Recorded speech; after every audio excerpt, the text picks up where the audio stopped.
El fandango del violinista. Recuerdo perfectamente aquella tarde porque el aire del Golfo de México estaba más pesado de lo normal. La humedad se me metía hasta los huesos, como si la ropa mojada se hubiera pegado a la piel sin necesidad de lluvia.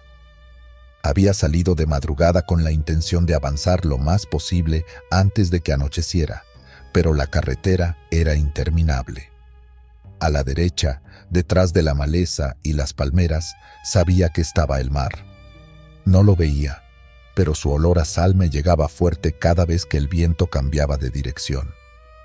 El motor del camión llevaba horas rugiendo y se había vuelto mi única compañía. Cuando uno maneja tantas horas en solitario, el ruido constante termina por confundirse con los propios pensamientos. Fue entonces que lo vi. Al costado de la playa, un rancho improvisado con techo de palma y unas luces amarillentas que parpadeaban débilmente. No aparecía en ningún mapa, pero la idea de cenar algo caliente me atrajo de inmediato. Me estacioné con cuidado, bajé del tráiler y avancé por la arena húmeda. El lugar era rústico, mesas de plástico desiguales sobre un piso de arena, una construcción de madera medio torcida que hacía las veces de comedor. Sin embargo, el ambiente no era triste ni apagado, todo lo contrario. Adentro había fiesta. Varias parejas, vestidas con ropa tradicional veracruzana, zapateaban sobre una tarima de madera al ritmo de jaranas y arpas.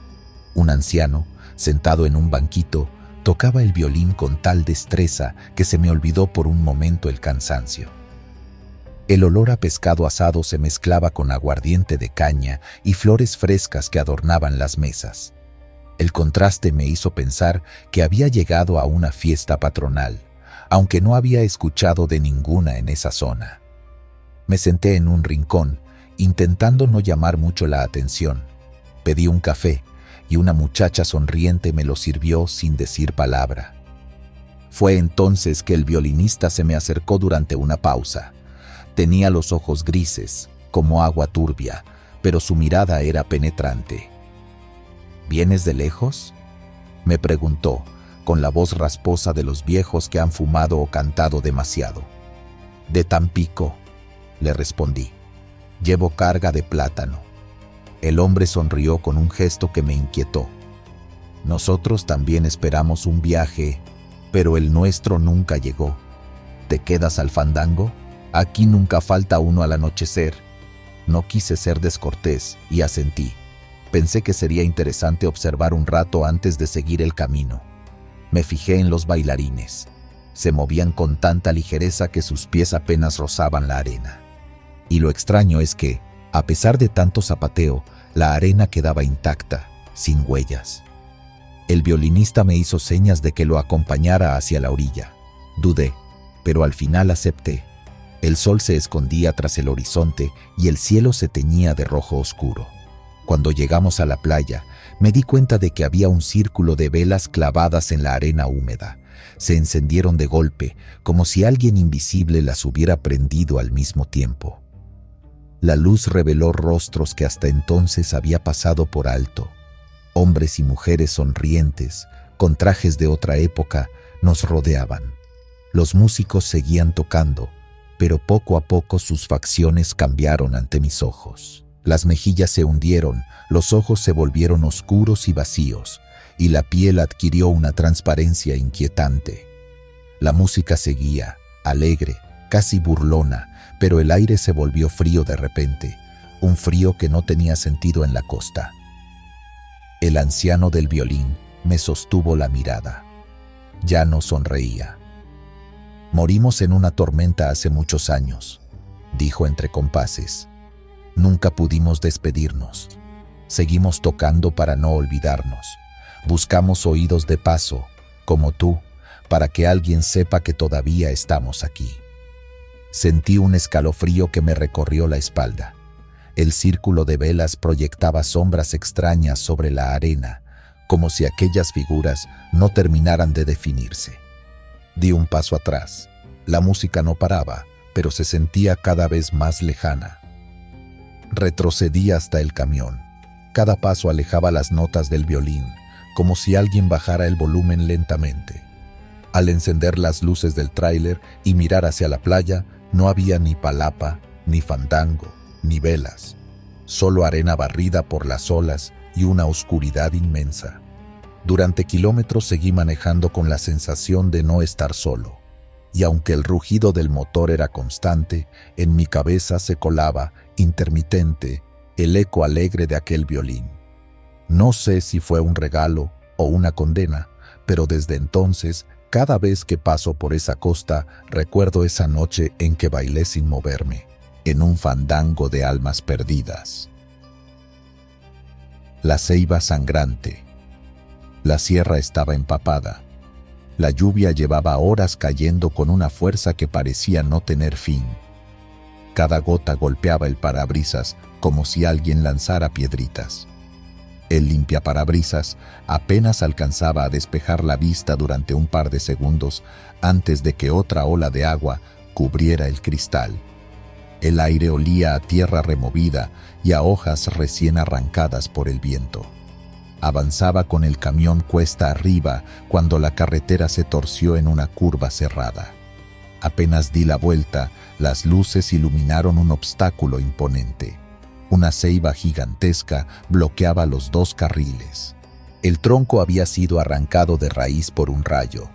Sus ramas se extendían como tentáculos sobre el asfalto mojado.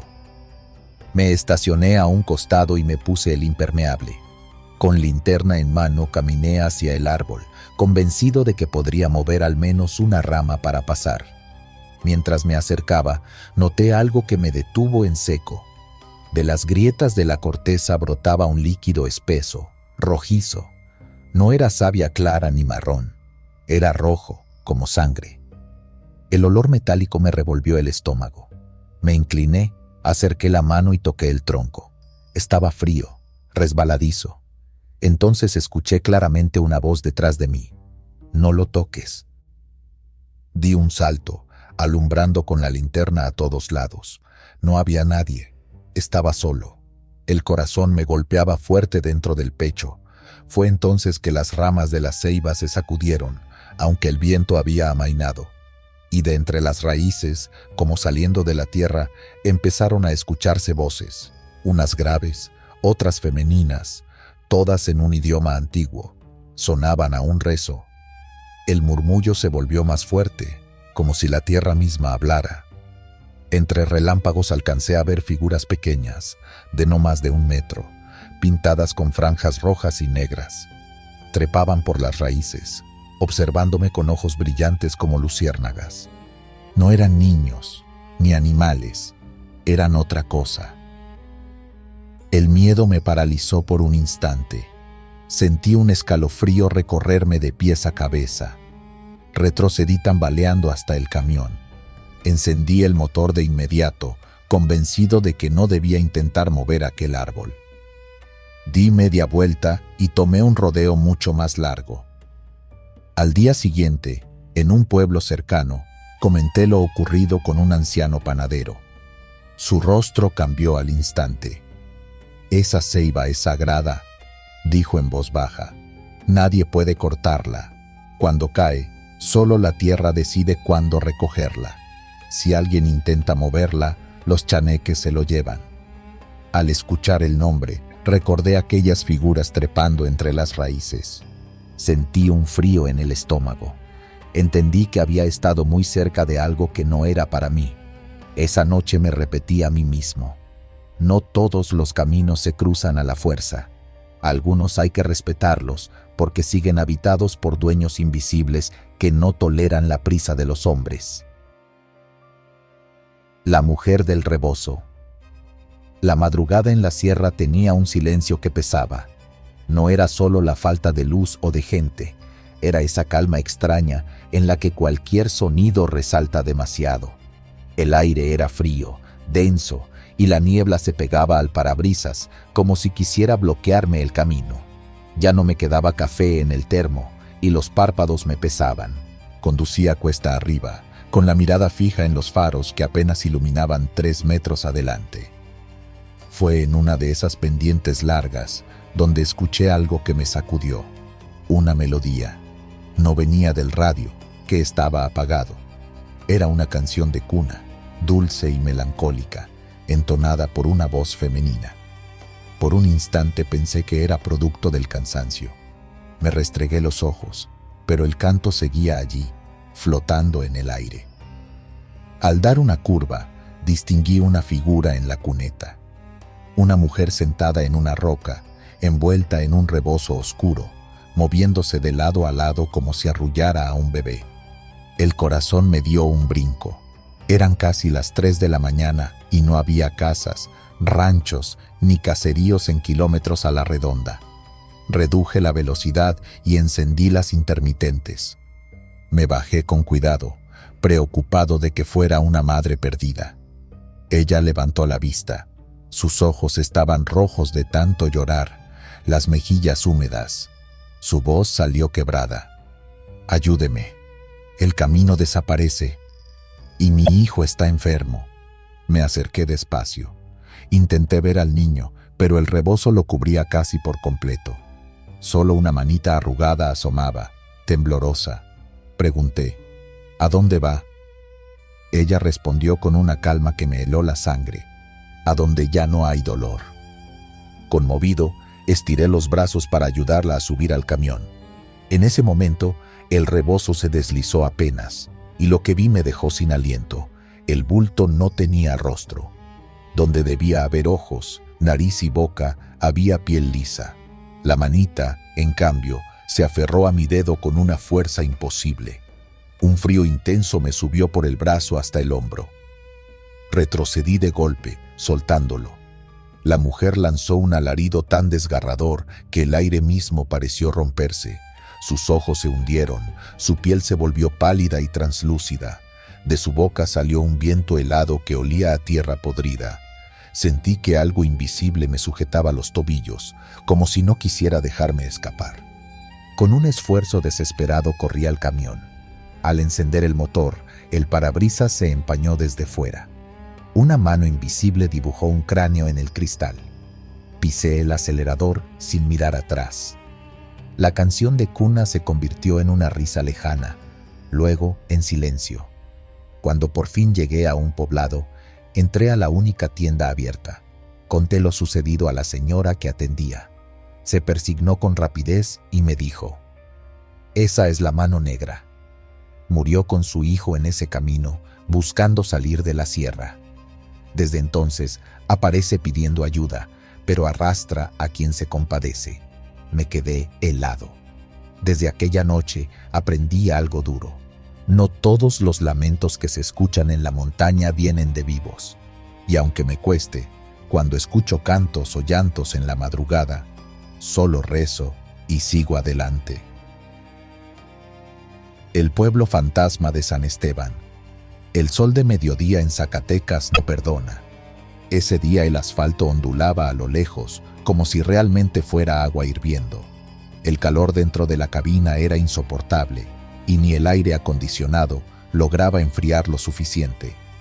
El desierto se extendía con cactus, piedras rojizas y montículos secos. Conducía por una carretera estatal vieja, de esas que no tienen casetas y que atraviesan pueblos olvidados. La mayoría de las veces, esas rutas son más solitarias, pero también más rápidas cuando uno quiere evitar revisiones. Fue en ese estado de cansancio y calor cuando vi a lo lejos un grupo de casitas blancas con techos de teja. Me emocioné. El humo salía de algunas chimeneas, lo que me pareció extraño bajo ese sol, pero al menos significaba que había vida. Un par de niños corrían descalzos por una calle empedrada persiguiendo un perro flaco. Aquella escena me trajo recuerdos de infancia y decidí entrar. Metí el camión a la calle principal. Las casas estaban abiertas, se escuchaban voces y risas. Una mujer mayor, con delantal y trenzas, salió de una puerta y me invitó con amabilidad. «Véngase, joven, que tenemos caldo recién hecho». Acepté de buena gana. Dentro, el olor a maíz y hierbas era reconfortante. Varias personas platicaban animadamente. Fue ahí cuando noté algo extraño.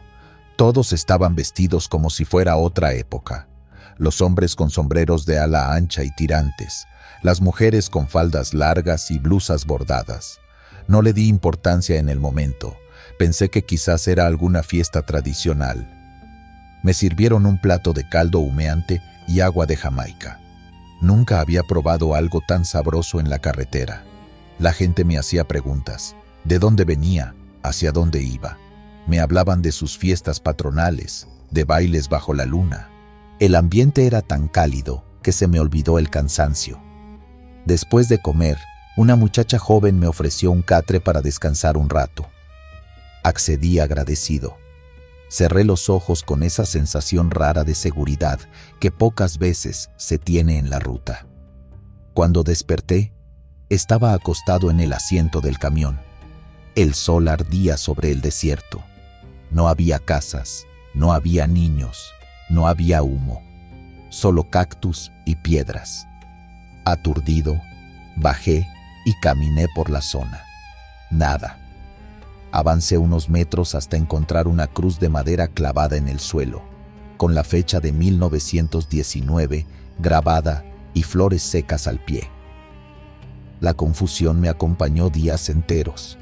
Finalmente, en una reunión con otros camioneros, conté lo que me había pasado. Uno de ellos, originario de Zacatecas, se puso serio.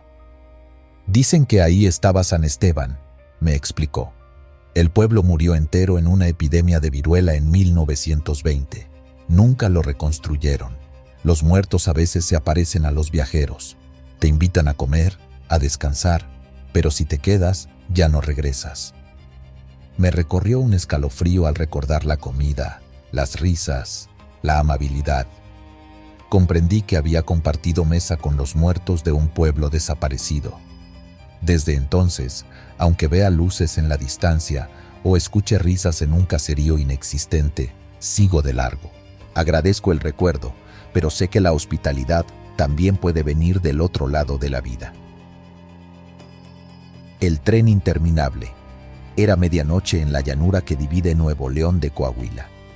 La carretera estaba vacía, recta como una flecha, y el aire del desierto traía un olor a tierra seca y pasto quemado. No se escuchaba nada, salvo el zumbido monótono del motor y los grillos a la distancia. En esas rutas solitarias, uno se acostumbra a que el tiempo parezca suspendido, pero esa noche algo rompió la calma. El silbido agudo de una locomotora. Al frente, dos luces amarillas parpadearon en la oscuridad y una campana metálica resonó como aviso. Me acerqué al cruce ferroviario y las barreras mecánicas bajaron con lentitud. Detuve el camión y esperé. El silbato volvió a sonar, más cerca, y entonces lo vi. Una locomotora negra emergió de la nada, arrastrando una larga fila de vagones antiguos de madera. El primero pasó, luego el segundo, el 10º, el 20º. Seguían y seguían, interminables. Miré el reloj. Habían pasado más de 15 minutos y el tren no dejaba de pasar. Me incliné por la ventanilla y olí carbón quemado, ese aroma que recuerda a los viejos hornos. Sin embargo, algo no encajaba. Los rieles sobre los que corría no brillaban. Estaban cubiertos de polvo y maleza, como si nadie los hubiera usado en décadas. Curioso, bajé del camión. El aire estaba quieto, pesado, mientras los vagones pasaban frente a mí con un traqueteo imposible. Alumbré con la linterna y miré a través de las ventanillas. Rostros pálidos miraban hacia adelante, inmóviles, como estatuas. Vestían ropa de otra época, trajes con chaleco, sombreros de ala ancha, vestidos largos y sombrillas cerradas. Ninguno parpadeaba. Eran como pasajeros atrapados en un sueño. Un escalofrío me recorrió el cuerpo. El tren seguía pasando, eterno. Intenté contar los vagones, pero perdí la cuenta. De pronto, el sonido metálico se fue apagando. Las campanas callaron y las luces se desvanecieron. La locomotora simplemente desapareció en la oscuridad. Las barreras se levantaron solas, como si nada hubiera pasado. Subí al camión con las manos temblorosas. Crucé las vías despacio y fue entonces que la luz de los faros iluminó una placa oxidada a un costado. Me detuve a leerla. En memoria de los 300 pasajeros fallecidos en el accidente ferroviario de 1958. Que sus almas encuentren paz. El corazón me dio un vuelco. Comprendí que aquel tren que vi pasar no era de este tiempo. Esa noche entendí que hay viajes que nunca terminan y pasajeros que siguen cruzando la llanura, condenados a repetir su última ruta bajo la luna. Desde entonces, cuando un tren me hace esperar demasiado, recuerdo que no todos llevan carga. Algunos solo arrastran memorias. Historia 6. El guardia de la sal. Era un atardecer extraño en las salinas del norte. El cielo se teñía de violeta y la superficie blanca del desierto reflejaba la luz como un espejo. Manejar por allí siempre me había parecido hipnótico. Las llantas crujían sobre el pavimento y a los costados se extendía un mar de sal que confundía la vista. A lo lejos vi la silueta de un hombre bajo, con sombrero de palma y camisa de manta. Caminaba junto a un burro cargado de sacos. No parecía perdido. Avanzaba con calma, como si supiera exactamente a dónde iba. Al verme, levantó la mano. Detuve el camión, pensando que necesitaría agua o un aventón. «Buenas noches», me dijo con voz ronca pero firme. «¿Me acompaña al siguiente poblado? Llevo esta sal para las mujeres que van a parir. Si no la entrego, se echa a perder y vienen los malos vientos». Me sorprendió la petición. Le ofrecí subir, pero negó con la cabeza. «No puedo subirme. La sal debe llegar a pie. Solo acompáñeme, y así no se pierde». Miré los sacos. Estaban llenos de sal gruesa, brillante bajo el último sol. Había algo en sus ojos que me obligó a tomarlo en serio. Bajé del camión y avancé despacio, iluminando el camino con las luces del tráiler que venía detrás. La salina reflejaba el cielo, haciéndonos parecer figuras flotando en un espejo infinito. De repente, un viento fuerte se levantó desde el oeste, arrastrando polvo salado en remolinos. Trueno sin lluvia resonó en la distancia. El hombre se detuvo y puso firme al burro. Sacó un puñado de sal de uno de los sacos y la esparció alrededor en un círculo. El viento azotó con fuerza, pero al llegar al círculo se desvió, como si hubiera chocado contra una pared invisible. El hombre me miró sin inmutarse. La sal limpia, protege. Si se corrompe, el mar se cobra lo suyo. Me quedé sin palabras. Cuando el viento amainó, seguimos el camino hasta un caserío donde entregó los sacos en la puerta de una casa de adobe. Se despidió agradecido y se perdió en la penumbra, caminando con su burro como si hubiera salido de otro tiempo. Días después, conté la historia a un pescador en Ensenada. Él me dijo que había escuchado sobre el guardián de la sal, un espíritu que protege la sal usada en nacimientos y entierros. Si no llega a tiempo, los malos vientos arrasan con pueblos enteros. Desde entonces, cada vez que cruzo por una salina, siento que alguien camina todavía, despacio, vigilando que la sal cumpla su destino. Puede que nunca vuelva a verlo, pero sé que allí está, cuidando un secreto que no pertenece a los vivos. La estampida espectral. La madrugada en el Valle de los Agaves era oscura y húmeda.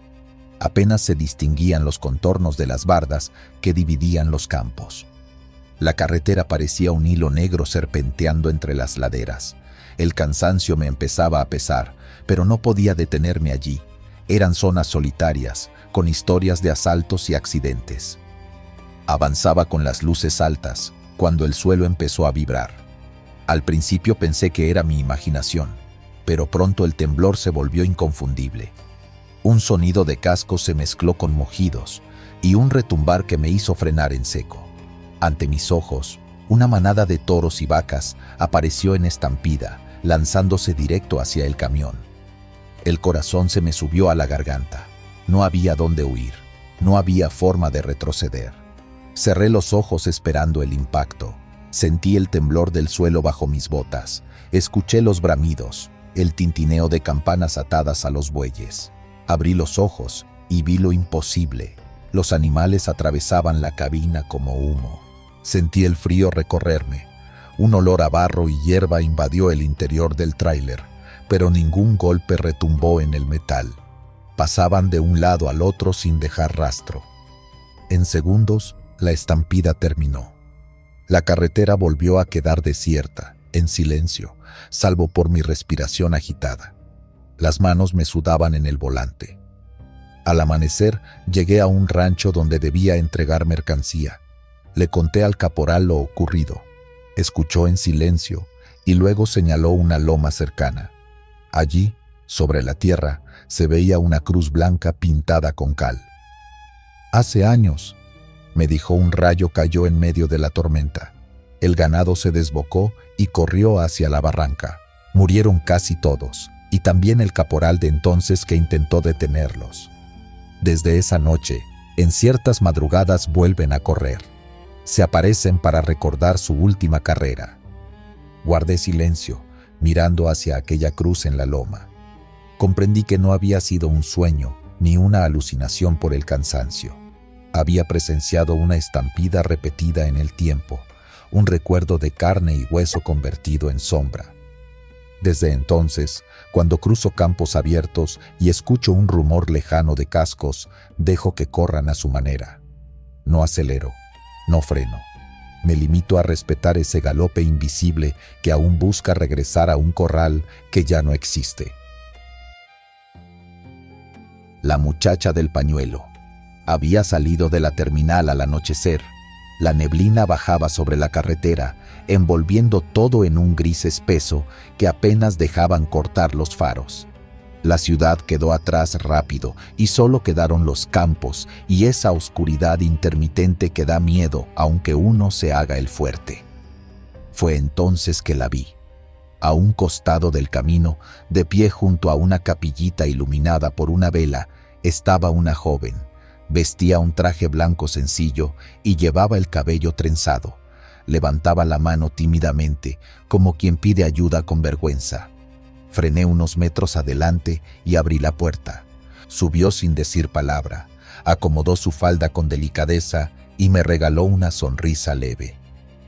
El perfume a azahares llenó la cabina de golpe. Durante varios minutos no habló. Solo miraba al frente, como si contara los metros que faltaban. Yo rompí el silencio. «¿Hasta dónde va?» «Al seminario que está arriba», respondió señalando una colina. «Nadie quiere llevarme». Seguí el camino sinuoso que subía. La niebla se espesó más de la cuenta, cubriendo hasta el borde de la carretera. Ella me pidió que bajara la velocidad. «Aquí siempre hay niebla y la gente no ve la curva», me dijo. Tomé la curva con cuidado, siguiendo sus indicaciones. Finalmente, estacioné frente a un portón de piedra. Me giré para despedirme, y el asiento estaba vacío. Solo quedó un pañuelo bordado, delicado, sobre el asiento del copiloto. Aturdido, bajé con el pañuelo en la mano. Toqué la puerta de madera. Un hombre mayor, vestido de negro, abrió.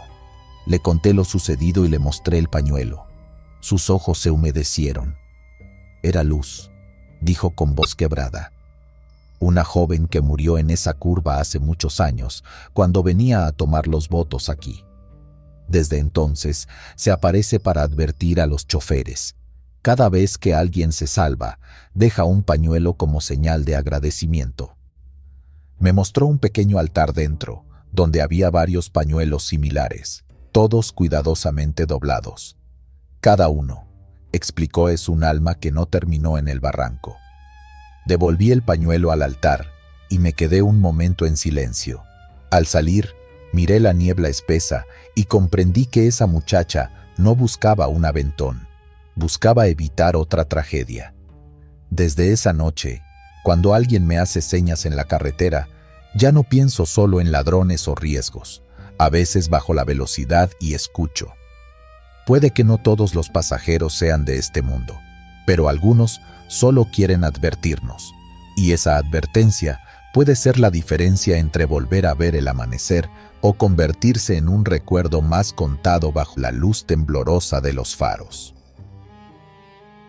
Carnaval fantasma en la carretera. Era una tarde cualquiera en la que yo solo quería avanzar unos kilómetros más antes de parar a descansar.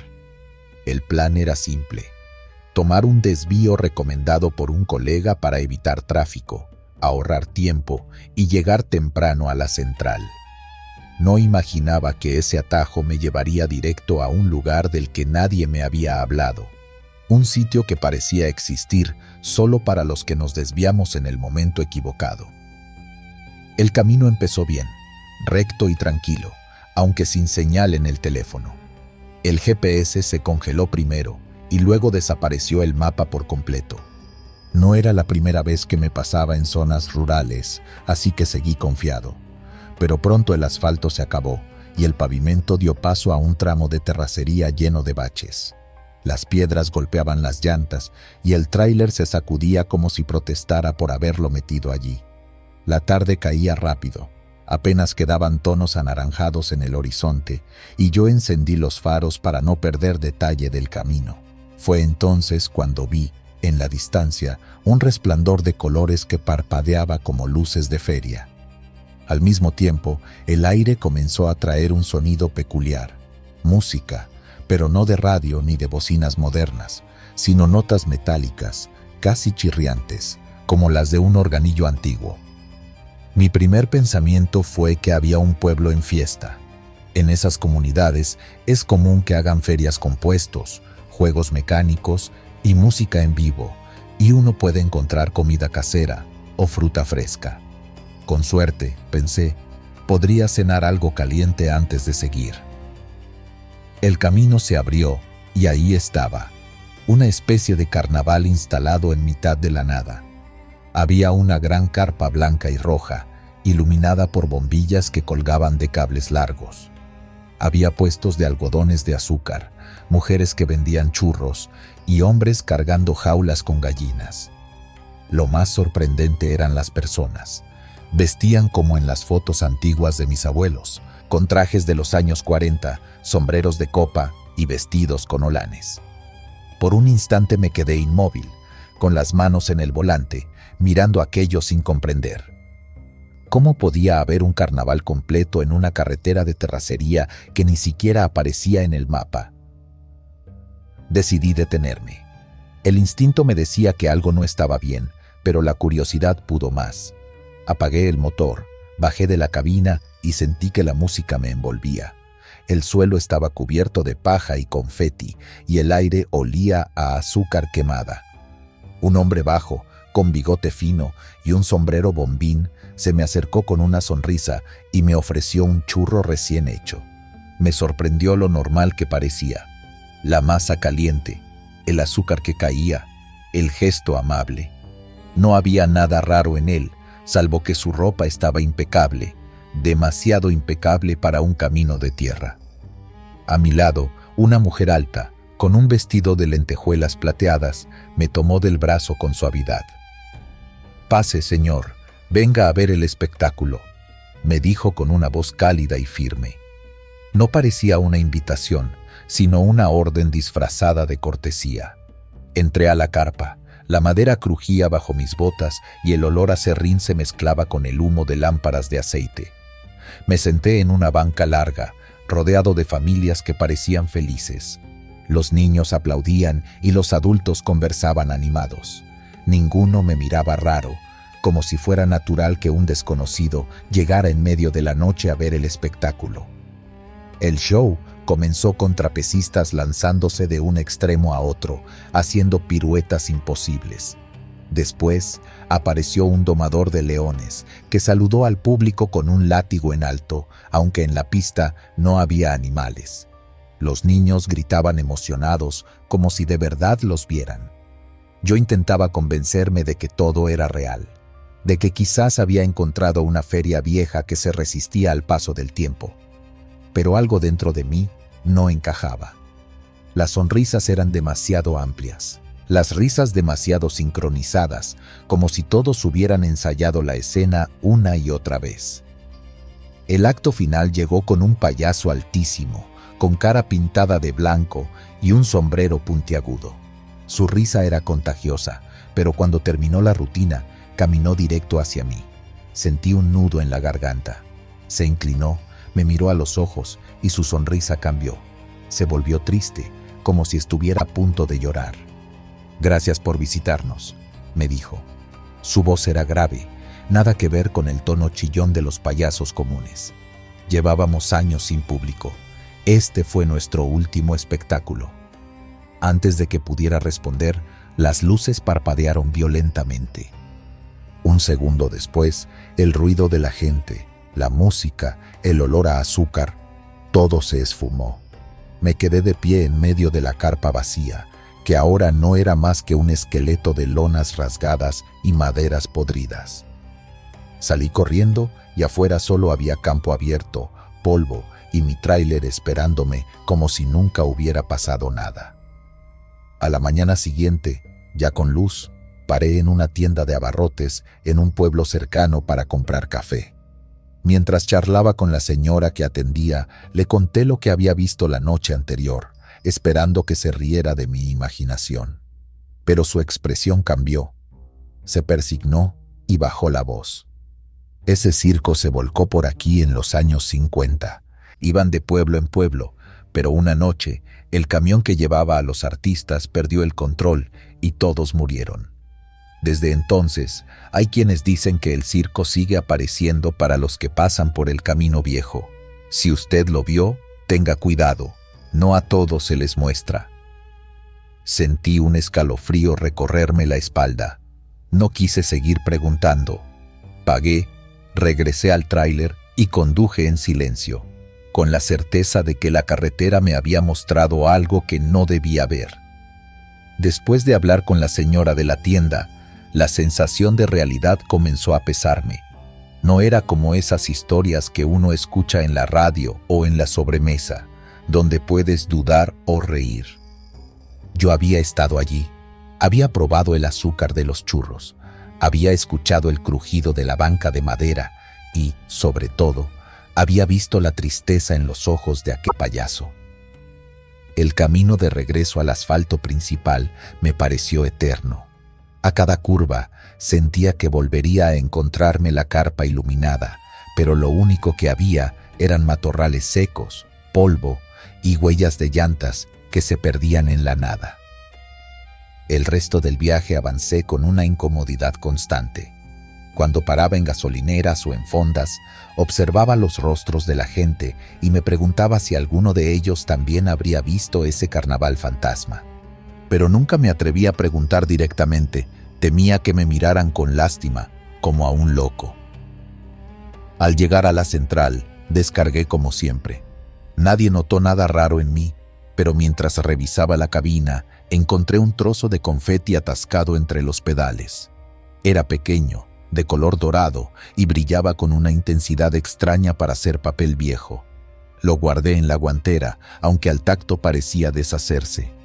Con los días, comencé a notar que el olor a azúcar quemada volvía de repente, especialmente cuando conducía solo de madrugada.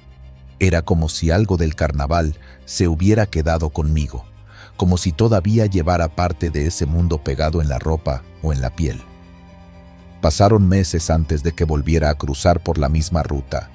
Lo hice casi sin darme cuenta, porque el GPS me marcó un desvío por la carretera secundaria. Recordé lo ocurrido y un sudor frío me corrió por la espalda. Juraba que no iba a detenerme, que seguiría derecho, pero a lo lejos vi de nuevo los destellos de luces de colores. Esta vez no escuché música ni voces, solo luces, titilando como si me esperaran. Decidí no acercarme. Seguí derecho, apretando el volante con tanta fuerza que me dolieron las manos. Pero por el retrovisor alcancé a ver una silueta alta, con un sombrero puntiagudo, que levantaba la mano en señal de despedida. Nunca más volví a tomar ese camino. Cada vez que alguien me recomienda un atajo, me aseguro de que sea realmente transitado y que aparezca en los mapas. He aprendido que en las carreteras mexicanas no todos los desvíos llevan a un pueblo o a una gasolinera. Algunos llevan a lugares donde el tiempo se quedó detenido. El carnaval fantasma no era solo una visión. Era un recordatorio de que los muertos, a veces, siguen repitiendo la función que los definió en vida. No buscan asustar, solo ser recordados. El confeti dorado que guardé en la guantera lo conservo hasta hoy. Se ha ido desgastando con los años, pero todavía brilla. A veces pienso en tirarlo, en deshacerme de él, pero siempre termino devolviéndolo a su lugar. Porque una parte de mí cree que, si lo suelto, el carnaval volverá por mí para reclamarme como su público eterno. Niño de las naranjas. El sol estaba cayendo, pintando de naranja las montañas a lo lejos, cuando vi a un niño parado junto a la carretera. Agitaba una bolsa transparente llena de naranjas, levantándola con fuerza para llamar la atención de los automovilistas. No había casas ni ranchos cerca, solo monte y polvo. Era raro encontrar a alguien allí, y más aún a un niño solo. Su piel estaba quemada por el sol, tenía el cabello pegado a la frente y los pies descalzos. Lo miré a través del parabrisas y por un instante pensé seguir de largo, pero algo en su mirada limpia me hizo pisar el freno y detener el tráiler en la orilla. Saqué unas monedas del bolsillo y bajé la ventana. ¿Cuánto la bolsa, chamaco?, le pregunté. El niño no contestó, solo sonrió con una sonrisa enorme y acercó la bolsa hasta la ventanilla. Cuando nuestras manos se tocaron, sentí un frío intenso, como si hubiera metido la mano en agua helada. Me estremecí, pero no dije nada. Él tomó las monedas y corrió unos pasos hacia atrás, quedándose quieto, mirándome todavía con esa sonrisa. Arranqué el camión y avancé. Unos metros más adelante, al estirar la mano para tomar una naranja, encontré una de las monedas pegada al tablero. Estaba cubierta por un líquido oscuro, espeso, que parecía soldarla al plástico. Intenté despegarla, pero no se movió. Seguí conduciendo hasta un paradero. Aparqué bajo un foco amarillento, bajé con un trapo y traté de limpiar la superficie.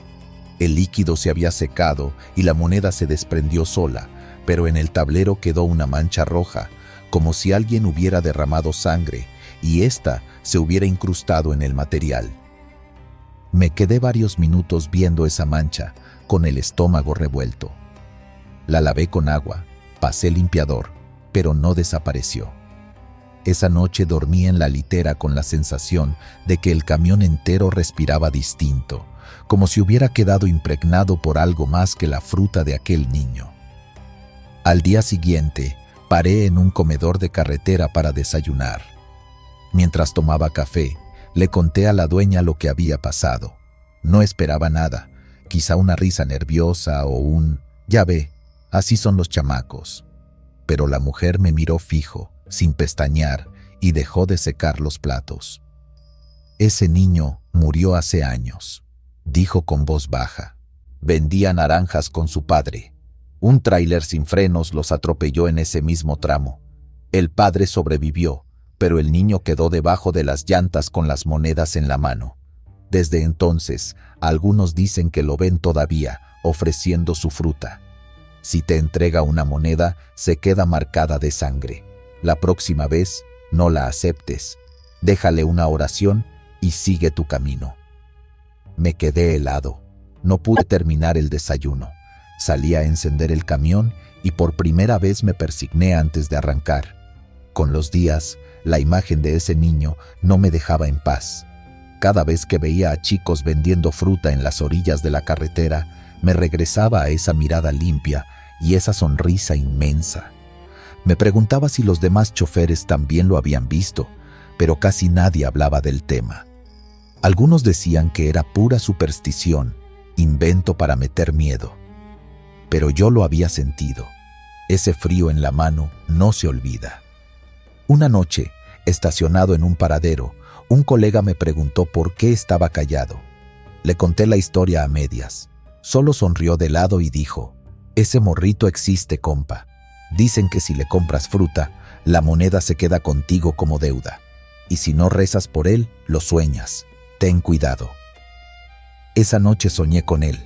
Estaba parado en medio de la carretera, con la bolsa de naranjas en una mano y las monedas en la otra, todas pegadas con sangre. Me desperté empapado en sudor. Pasaron meses antes de que lo volviera a ver. Manejaba de madrugada, cerca de ese mismo tramo. De pronto, los faros iluminaron una figura en la orilla. Era él, con su bolsa levantada. El corazón me dio un vuelco. No reduje la velocidad. Pasé de largo, evitando mirarlo de frente. En el espejo, vi cómo me seguía con la mirada, inmóvil, hasta que la oscuridad lo tragó. Sentí culpa, pero también alivio. No quería otra moneda, ni otra mancha en el tablero. Desde entonces, cada vez que paso por ahí, reduzco la velocidad y murmuro un Padre Nuestro. No sé si sirve, pero me da paz. He escuchado a otros decir que lo han visto con su padre, que a veces aparecen juntos, como si todavía caminaran vendiendo fruta en medio del polvo. Otros cuentan que solo aparece cuando alguien va cansado, como si quisiera detenerlo para evitar un accidente. Yo no sé la verdad. Lo único que sé es que ese niño no sonríe como un fantasma que quiere asustar. Sonríe como alguien que espera ser recordado. La mancha roja en el tablero nunca desapareció del todo. La limpié, la pinté, hasta cambié la pieza, pero con el tiempo, la sombra vuelve a aparecer, pequeña, difusa, pero ahí. Cada vez que la veo, pienso en ese niño y en las monedas que nunca soltó. Y en silencio, le deseo descanso, aunque sé que seguirá apareciendo mientras la carretera guarde su memoria. La Rosa Encantada. Conducía ya entrada la noche, cansado después de muchas horas al volante. El camino parecía no acabar nunca, recto y oscuro, cuando de pronto comenzaron a aparecer anuncios luminosos al costado de la carretera. Eran carteles viejos de neón que decían: La Rosa Encantada, música en vivo y diversión. Cada pocos kilómetros, otra flecha brillaba en la oscuridad, guiándome hacia lo que parecía un salón de baile. Era raro ver un sitio así en medio de un tramo casi deshabitado. Sin pensarlo demasiado, seguí las señales. Pronto apareció un edificio de 2 pisos iluminado con luces de colores. Desde afuera se escuchaba música de danzón y el murmullo alegre de gente conversando. El cansancio pudo más que la duda. Aparqué el tráiler y entré. Al abrir la puerta, la escena me deslumbró. Un amplio salón con piso encerado, mesas con manteles blancos y una orquesta tocando al fondo. Las parejas bailaban con elegancia, como en una película antigua. Las mujeres con vestidos largos y rojos, los hombres con trajes oscuros y el cabello peinado con brillantina. Me recibió un mesero con chaleco negro que me llevó a una mesa. Me sirvió una cerveza fría sin que yo la pidiera. El vaso estaba tan helado que sudaba en mis manos. Me dejé llevar. Después de tantos kilómetros, esa era la pausa perfecta. Apenas probé el primer trago, una mujer con vestido carmesí se acercó. No pidió permiso, tomó mi mano y me invitó a bailar. Nunca he sido bueno para el danzón, pero ella me guiaba con tal destreza que apenas tuve que preocuparme por no pisarle el vestido. Su piel era suave, pero helada. Sus manos parecían las de alguien que había estado mucho tiempo en agua fría. Aún así, su sonrisa era tan serena que me olvidé de todo. ¿Vienes seguido?, le pregunté entre risas nerviosas. Hace mucho que no venía nadie, respondió, con un tono que me erizó la piel. La orquesta interpretó canción tras canción, y cada pareja se movía como si flotara. Había algo extraño en el ambiente. Nadie parecía sudar, nadie se equivocaba. Todo era perfecto. Al sonar el reloj marcando las 2 de la mañana, el director levantó la batuta y la orquesta inició el último tema. La mujer me abrazó con fuerza y susurró en mi oído: «Gracias por recordarnos». De pronto, las luces parpadearon. Una tras otra, las parejas comenzaron a desvanecerse, como si fueran humo que se disolvía en el aire. La música se apagó, la mujer soltó mi mano y me besó en la mejilla. Un aroma a flores marchitas me invadió. Cuando quise reaccionar, estaba solo. El salón, que minutos antes brillaba con vida, era ahora un cascarón ennegrecido, paredes chamuscadas, vigas colapsadas y cristales rotos. El piso estaba cubierto de ceniza. Aturdido, salí corriendo. Subí al camión con el corazón desbocado y avancé hasta un pueblo cercano. En una tiendita, con voz entrecortada, pregunté por un salón llamado La Rosa Encantada. La anciana detrás del mostrador se persignó. Ese salón se incendió en 1973, en pleno baile de aniversario. Murieron decenas de personas atrapadas, la mayoría jóvenes que no alcanzaron a salir. Desde entonces, dicen que a veces vuelve a abrir sus puertas, solo para quienes viajan solos y cansados. Si bailaste con ellos, hijo, considérate afortunado. No a cualquiera lo invitan. De regreso al tráiler, me miré en el retrovisor. En la mejilla tenía una marca roja, como el rastro de un beso. La froté varias veces, pero no desapareció hasta días después. Desde entonces, cada vez que escucho Danzón en la radio, me sudan las manos. Siento que ella va a volver a invitarme a la pista, aunque estemos en medio de la carretera. No todos los fantasmas buscan asustar. Algunos solo quieren repetir la última canción, bailar un poco más. Yo lo entendí aquella noche en La Rosa Encantada, donde descubrí que la muerte no siempre se lleva el deseo de bailar. Los tlacololeros de la montaña. Subía por un camino rural en Guerrero, uno de esos que parecen serpentear eternamente entre cerros cubiertos de bosque. La carretera era angosta, con curvas cerradas y la amenaza constante de un derrumbe. Iba con las luces largas y el oído atento, porque en esa región el monte parece tragarlo todo: sonido, luz y hasta tiempo. El aire olía a tierra húmeda y resina de pino. Avanzaba despacio, con las ventanillas apenas abiertas para que entrara la brisa. Fue entonces cuando escuché los primeros golpes de tambor, secos, repetitivos, que venían del monte. De pronto, del bosque comenzaron a salir figuras. Una fila de hombres con máscaras enormes de cartón y madera, pintadas de colores brillantes, con cuernos de toro, ojos desmesurados y bocas abiertas mostrando dientes exagerados. Vestían como campesinos, camisas de manta, pantalones remendados, sombreros de palma adornados con listones de colores. Traían sonajas de calabaza seca en las manos y las agitaban mientras avanzaban, golpeando el suelo al compás del tambor. La visión era tan imponente que me quedé con el volante firme y el motor encendido, sin atreverme a moverme. Los hombres rodearon el tráiler. Con cada paso, sus máscaras me parecían más vivas. Los ojos pintados parecían brillar, las sonrisas exageradas parecían torcerse. Uno golpeó con fuerza el chasis del camión, otro sacudió una sonaja contra la puerta de la cabina. Me invadió un miedo que no supe explicar. No era solo verlos, era sentir que aquello no era un desfile cualquiera.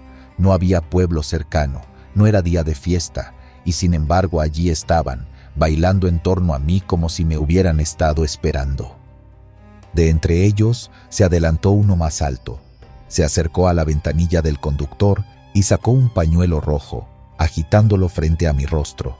Tenía las manos huesudas, llenas de tierra, como si acabara de salir de un campo recién trabajado, o de una tumba. El tambor resonó más fuerte, las sonajas retumbaron, y entonces, sin aviso, todos salieron corriendo hacia el bosque.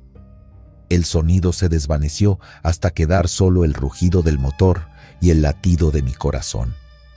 El aire quedó impregnado de copal, ese aroma dulce y penetrante usado en ceremonias. Abrí la puerta del tráiler y bajé para mirar alrededor. No había huellas en el polvo, ni rastros de que alguien hubiera estado ahí, solo la marca de mis propias llantas. Me quedé un buen rato, esperando que regresaran, pero no ocurrió. Volví a subir, cerré con seguro y avancé despacio, con la sensación de que algo invisible todavía me acompañaba. Horas después, al amanecer, llegué a un mercado en un pueblo pequeño. Mientras desayunaba un plato de caldo caliente, no pude contenerme y conté lo que había visto. Los viejos que estaban ahí se miraron entre ellos y uno de ellos habló. Eran los tlacololeros, muchacho, danzantes antiguos que protegen las milpas de las plagas y de lo malo. En vida bailaban para pedir lluvia y cosecha, pero muchos murieron defendiendo sus tierras. Se aparecen en la montaña para recordarnos que la tierra es de quien la cuida. Otro añadió: si te tocan el camión, no hables, no grites. Solo espera a que se vayan. Si respondes, dicen que te llevan con ellos al monte y no vuelves. No supe qué responder. Me limité a terminar mi caldo en silencio. El resto del viaje, cada vez que veía hombres con máscaras en alguna fiesta patronal, me regresaba la imagen de aquellos que rodearon mi tráiler en mitad del monte. Lo que más me marcó fue el pañuelo rojo. Todavía lo sueño, ondeando frente a mi rostro, como si fuera una advertencia o un recordatorio. Desde aquella noche, cada vez que conduzco por caminos de Guerrero, reduzco la velocidad y me encomiendo en silencio. No es miedo solamente, es respeto. Sé que la tierra está viva y que quienes murieron por ella siguen danzando en los cerros, protegiendo lo que fue suyo. Los tlacololeros no buscan aplausos ni feria, bailan para la montaña, para la lluvia y para los que nos atrevemos a cruzar por sus dominios. Guardianes de luz en Teotihuacán. Era de madrugada cuando pasaba por las cercanías de Teotihuacán. La autopista, normalmente iluminada por el resplandor de la Ciudad de México, aquella noche parecía más oscura de lo habitual. El cansancio me tenía alerta y al mismo tiempo distraído. A lo lejos, hacia la zona arqueológica, noté un resplandor que no se parecía a nada que hubiera visto antes. No era una lámpara, ni una fogata, ni los faros de un auto. Era una luz vertical, intensa, que parecía surgir desde la tierra hacia el cielo, como un pilar luminoso. Me debatí entre seguir derecho o acercarme. La curiosidad pudo más. Orillé el tráiler en un espacio seguro y bajé con mi linterna. El aire tenía algo distinto, un olor metálico, cargado, como cuando va a caer una tormenta. Seguí un sendero de tierra que lleva hacia la zona arqueológica. Cada paso me hacía sentir que el suelo vibraba, como si bajo mis pies hubiera un tambor apagado. Al llegar a un claro, pude ver la pirámide del Sol iluminada por aquel pilar de luz. En su base, varias figuras humanas realizaban una danza lenta y solemne. Estaban vestidos con taparrabos y penachos de plumas.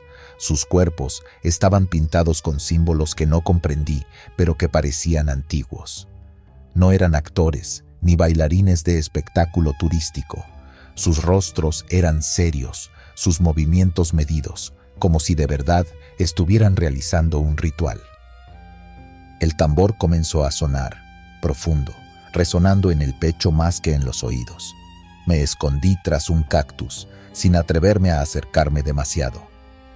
De pronto, el cielo pareció abrirse. Una forma luminosa descendió en espiral, como un fuego blanco que se enroscaba. Al llegar a pocos metros del suelo, se convirtió en una silueta que no era del todo humana ni animal. Emitía una vibración que me hizo arrodillarme sin querer. Las figuras se postraron. Yo, temblando, apenas podía respirar. La luz giró sobre sí misma y sentí un peso en el pecho, como si el aire se hubiera vuelto más denso. Un destello me atravesó la mente. Imágenes fugaces pasaron frente a mis ojos. Hombres levantando piedras enormes, pirámides recién construidas, multitudes reunidas alrededor de ofrendas. Vi sacrificios, vi humo de copal elevándose, escuché gritos de guerra. Me llevé las manos a la cabeza, tratando de sacudirme esas imágenes. Cuando abrí los ojos, todo había desaparecido. No había luz, no había danzantes, no había vibración en el suelo. Solo la pirámide, silenciosa bajo la luna. Volví al camión tambaleando, con las piernas débiles. Manejar se me hizo eterno, como si cada kilómetro pesara más que el anterior. Llegué al amanecer a un paradero y, todavía confundido, busqué un café para aclarar la mente. Allí conocí a un guía turístico. Al notar mi nerviosismo, me preguntó qué había visto. Dudé, pero terminé contándoselo. Su rostro se puso serio. Dicen que hay guardianes de luz en la pirámide, explicó. Energías antiguas que protegen ese lugar. Algunos los llaman espíritus, otros los ven como entidades que no son de este mundo. No todos tienen el don de verlos. Si los viste, quedarás marcado. Desde entonces, cada vez que cierro los ojos, las imágenes vuelven. Hombres arrastrando piedras, sangre en los escalones, humo elevándose al cielo. No importa cuántos años pasen, las visiones regresan, como si hubieran quedado tatuadas en mi memoria. No sé si los guardianes me eligieron o simplemente me usaron como testigo. Lo único que sé es que cada vez que paso cerca de Teotihuacán, bajo la velocidad y me quedo en silencio, porque en ese lugar, lo viejo y lo nuevo siguen conviviendo, y hay cosas que no necesitan testigos vivos para existir. Autobús blanco.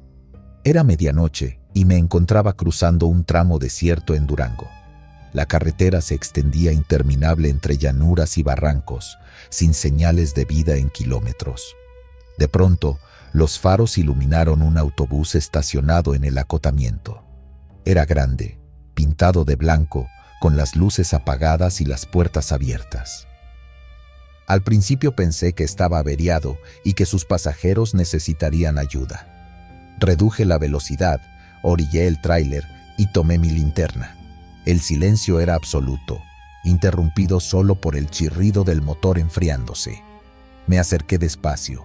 El autobús estaba en buen estado, sin rastros de accidente, pero había algo extraño. Parecía demasiado limpio, como recién lavado. Al subir el primer escalón, escuché un leve murmullo, como voces apagadas. «¿Hola? ¿Necesitan ayuda?», pregunté. Nadie respondió.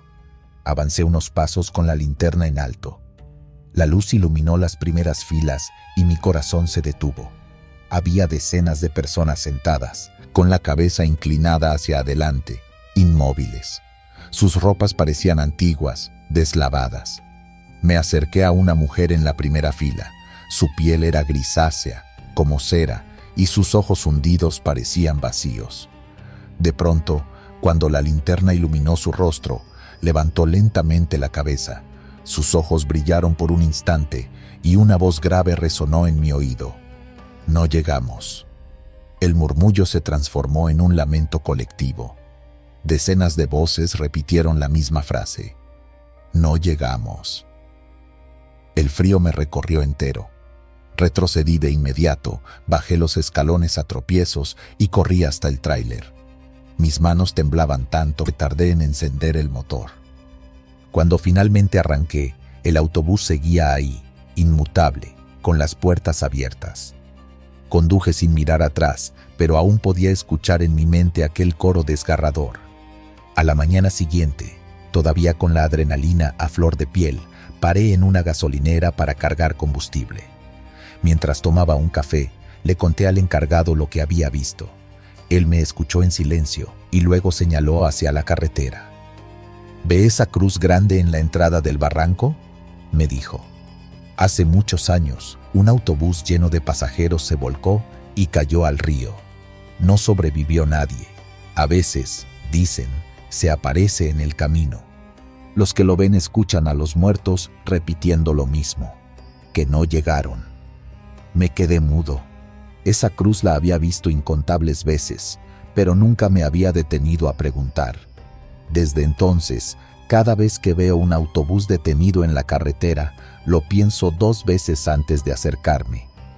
Recuerdo esos ojos vacíos y la voz que me atravesó el alma. Lo más inquietante es que en ocasiones Conduciendo de madrugada, alcanzo a ver luces de un autobús que me antecede. Lo sigo unos minutos y, de repente, se esfuma en la nada, como si nunca hubiera estado ahí. En la carretera aprendí que no todos los vehículos que circulan pertenecen a este mundo. Algunos son solo recordatorios de tragedias pasadas, ecos que buscan pasajeros para un viaje sin regreso.